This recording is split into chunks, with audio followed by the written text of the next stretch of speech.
سلام دوستان، خوش اومده به یک ویدیو دیگه از کانال گولد اپل. در این ویدیو قصد داریم آموزش نصب ما در ماینکرافت در روی به شما آموزش دهیم. ابتدا وارد روبیکای خود شوید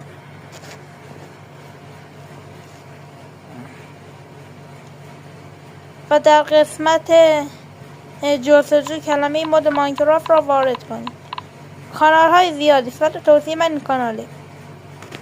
اون مودی که قصد دارید دانلود کنید را برای ماینکرافت را انتخاب و دانلود کنید.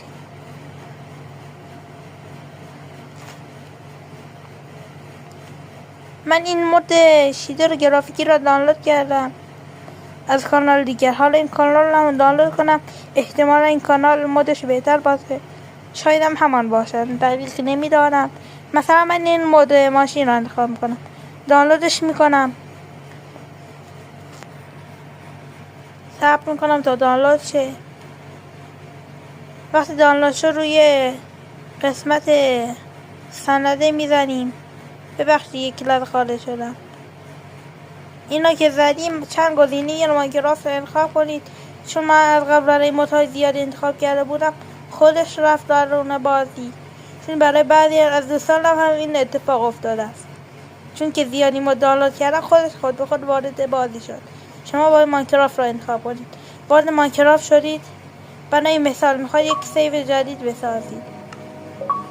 سیو جدیدی که میسازید، مثلا من کریتیوش میکنم، میام پایین قسمت ماد، این گزینه رو انتخاب میکنم، ماد میزنم، این رو میزنم، رفرش تیکو میزنم و آن را گزینه را رفرش میکنم.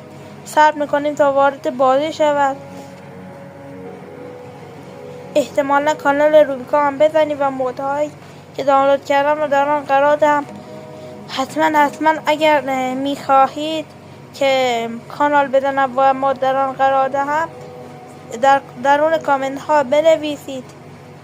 حتما لایک، کامنت و سابسکرایب فراموش نشه. از همین الان به شما دوستان میگویم. صبر میکنیم. وارد بازی که شد میزنیم. ببخشید یک لحظه بازیم لایک شد.